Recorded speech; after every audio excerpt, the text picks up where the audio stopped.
Hai Hai semuanya, semuanya, balik lagi sama Calon Sarjana.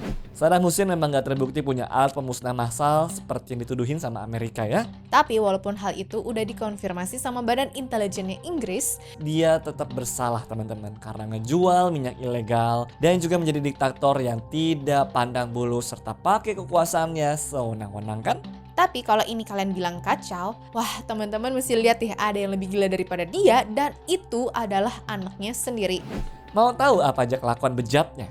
Hai, gue Andre. Hai, aku Jenny, yuk kita bahas. Kekejaman Saddam Hussein.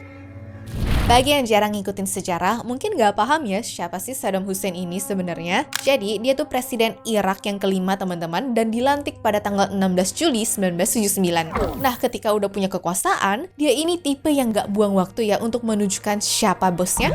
Cuma 6 hari nih setelah dilantik, dia ngadain rapat partai Ba'ath, yaitu partainya sendiri. Bayangin deh, waktu lagi rapat nih, dia naik panggung dan bilang kalau ada konspirasi di ruangan itu. Dia live ngebacain nama-nama anggota rapat yang dia tuduh sebagai pengkhianat.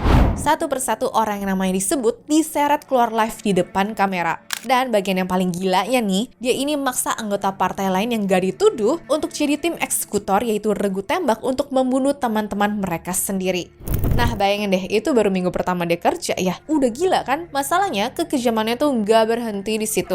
Dia tuh juga bertanggung jawab loh atas pembantaian 148 orang di Dujail pada tahun 1982. Jadi, waktu itu ada yang mencoba membunuhnya waktu lagi konvoy. Tapi sayangnya gagal. Dan balasannya gimana? Rumah dan sawah-sawah seluas 2.500 km perseginya diratain sama tanah, sampai-sampai orang pada kelaparan karena dimiskinin langsung ya teman-teman. Belum lagi genosida Anfal untuk melawan etnis Kurdi demi tujuan biar mereka tuh tunduk. Dia benci banget ya sama etnis Kurdi. Dia pakai gas beracun untuk membunuh warga di desanya sendiri. 182.000 orang tewas ya teman-teman. Kemudian ada invasi Kuwait di tahun 1990. Nah, Irak ini kan sempat bangkrut tuh ya setelah perang 8 tahun melawan Iran. Jadi buat gali lobang tutup lobang, dia nekat invasi tetangganya yaitu Kuwait untuk nyolong cadangan minyak mereka. Gak taunya nih, mereka malah dikalahin sama operasi badai gurun karena yang harus dilawan ada 42 negara sekaligus. Jadi Kuwait tuh ternyata dapat bantuan, makanya masalah ini bisa beres dalam 43 hari aja. Ya, pada akhirnya Irak harus mengamankan segala yang bisa dia miliki, termasuk aliran sungai Tigris dan juga sungai Efrat dari rawa-rawa. Nah, celakanya di sini ada kelompok suku Arab yang kebanyakan kumpulan budak habis dianiaya sama tuannya ataupun pernah merasakan kekejaman Saddam Hussein ya. Jadi ini tuh kayak tempat pelarian gitu loh, dan mau disabotase aliran airnya sampai benar-benar kering dan juga rawanya hilang total. Intinya nih teman-teman, gak ada lagi istilah yang paling tepat selain brutal kan kalau menggambarkan gimana penjelasan singkat dari kelakuannya kepada manusia. Kekejaman Uday Hussein. Kalau bapaknya yaitu Saddam dibilang kejam, nah anaknya ini yang bernama Uday Hussein bisa dibilang psikopat total sih. Dia ini adalah putra mahkota yang kelakuannya di luar nalar teman-teman. Jadi Uday Hussein tuh waktu tahun 1988 masih berusia 24 tahun. Gilanya dia tuh udah punya catatan kriminal saat pesta penghormatan istrinya Presiden Mesir saat itu, yaitu Hosni Mubarak. Nah, Uday saat itu tuh gak terima karena ada seorang pengawal yang ngebantuin bapaknya buat nyari cewek baru atau istri kedua, yang bikin nyokapnya Uday sakit hati lah ceritanya. Mengejutkannya nih, di tengah pesta live di depan tamu-tamu negara, Uday saat itu tuh karena emosi ngambil pentungan terus ngehajar si pengawal sampai bonyok dan juga nembak kepalanya. Presiden Mesir aja dibuat shock tuh dan langsung bilang kalau Uday itu adalah seorang psikopat.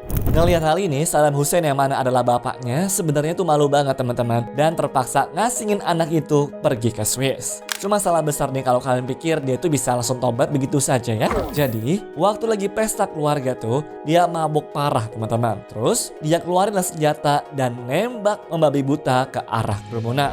Pamannya sendiri itu Watbab Ibrahim kena tembak di kakinya tuh sampai harus diamputasi. Namun gak cuma itu, 6 penari di pesta tersebut dibuat tewas di tempat. Jujur yang bikin heran, kok bisa-bisanya dia tuh masuk gak digeledah dulu, lagi bawa senapan atau enggak kan? Apa gara-gara putra mahkota makanya tuh pada takut dan percaya gitu kali ya? Karena kalau kerja sama dia tuh nyawa udah kayak gak ada harganya lagi deh. Salah sedikit aja nih bisa fatal akibatnya teman-teman. Kalau koki masak keasinan, ditembak. Supir salah belok dikit aja nih, digebukin sampai gak bernyawa. Sampai cewek pun kalau nolak buat week bakal dihabisin pakai senjata apinya. Dan keluarga korban gimana? Dibungkam teman-teman pakai uang sogokan biar mereka tuh nggak ngomong apa-apa. Jujur, emang dia ini tuh hobi banget teman-teman untuk nyulik perempuan agar dipakai main sama dia. Padahal kakinya udah sempat luka sampai cacat tuh gara-gara diserang sama pembunuh bayaran pas lagi nyari mangsa. Tapi masih aja gak kapok-kapok dan terus nyulik dari kota ke kota setiap Kamis malam. Jadi mau siapapun kalian tuh, bahkan termasuk putri-putri pejabat Irak sekalipun, gak akan lolos deh kalau dia sudah kepengen. Malah biasanya tuh bakal direkam buat dijadikan sebagai alat pemerasan ke depannya juga. Lalu pernah juga nih teman-teman, ada pengantin yang diculik sebelum pernikahannya dan besokannya dia ditemukan meninggal dunia gara-gara jatuh dari balkon. Yang parahnya, pasti cowok tuh tahu kalau pelakunya adalah si Uday, dia malah dihukum mati karena sudah menuduh tanpa alasan ke anak presiden tersebut. Nah, dengar-dengar juga nih ya guys, adiknya itu udah gak bisa berdiri loh sebenarnya, makanya sempet dicerain sama istrinya. Tapi memang dia tuh beneran gila sih. Masa di istananya ada kayak tempat prostitusi yang lengkap sama obat-obatan dan juga alat tes penyakit kelamin coba. Terus dia juga ada khusus ngebangun ruangan seperti tempat buat penyiksaan gitu di pinggir sungai Tigris. Dan ini pun gak cuma satu ya, tapi dia juga bangun di bawah tanah gedung Komite Olimpiade tuh teman-teman, coba bayangin. Jadi ini ada ceritanya ya, waktu dia ditunjuk buat menjadi kepala pelatih dan juga ngawasin timnas, sebenarnya mah ini anak tuh gak ngerti apa-apa. Nah, masalahnya bukan di situ tapinya, lebih ke arah cara melatihnya aja yang justru dengan menebarkan ketakutan ke para pemainnya. Contohnya pemain timnas utamanya Irak deh pada waktu itu, yaitu Abbas Rahim Zahir Ajani, di mana pernah ditutup matanya buat dihajar dan juga disekap selama 3 mingguan. Tahu kenapa? Gara-gara pas kompetisi antar negara Arab, dia tuh gagal eksekusi penalti yang membuat negaranya menjadi kalah. Iya, cuma gara-gara itu doang teman-teman. Sampai disekap 3 minggu ya kacau banget kan? Nah, itu baru satu metode aja. Ada juga yang dicukur rambut dan juga alisnya. Ada yang disuruh main bola tapi isinya semen. Atau ada yang dipecut sama kabel di bagian telapak kakinya. Ya tinggal sesuka hati aja dan juga mood dia pada waktu itu lah intinya.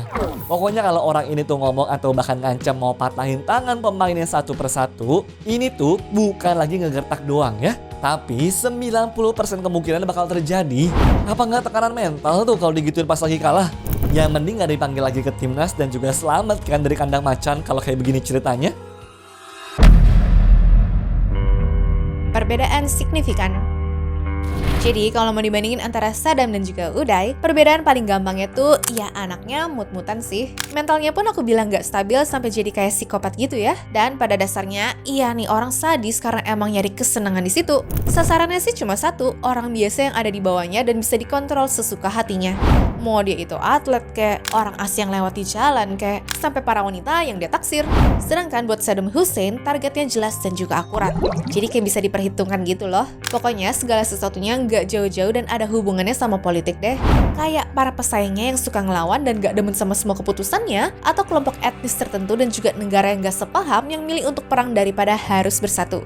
Bisa dibilang bapaknya itu ngasih teror biar orang-orang takut sama kekuasaannya ya. Tapi anaknya ini lebih ke bikin resah sih. Soalnya besok-besok nih tiba-tiba korbannya itu bisa diincar walaupun gak ada salah apa-apa. Makanya rakyat tuh lebih melihat dia sebagai pribadi yang memuakan dia kalau bisa dibilang. Pokoknya begitu dibenci deh karena sikapnya yang gak waras dan juga semena-mena sama kekuasaannya. Ya seandainya nih cuma berandai-andai aja nih ya teman-teman, kalau disuruh pilih lebih milih anaknya atau bapaknya yang berkuasa. Ya emang maunya sih nggak dua-duanya ya, tapi better bapaknya nggak sih? Kalau kita nggak macam-macam kan aman ya. Walaupun efek buruknya ke negara Irak sampai sekarang juga nggak hilang-hilang ya gara-gara hal itu. Contohnya nih seperti politiknya nggak stabil karena perebutan kekuasaan dan juga ada pemberontakan di berbagai tempat.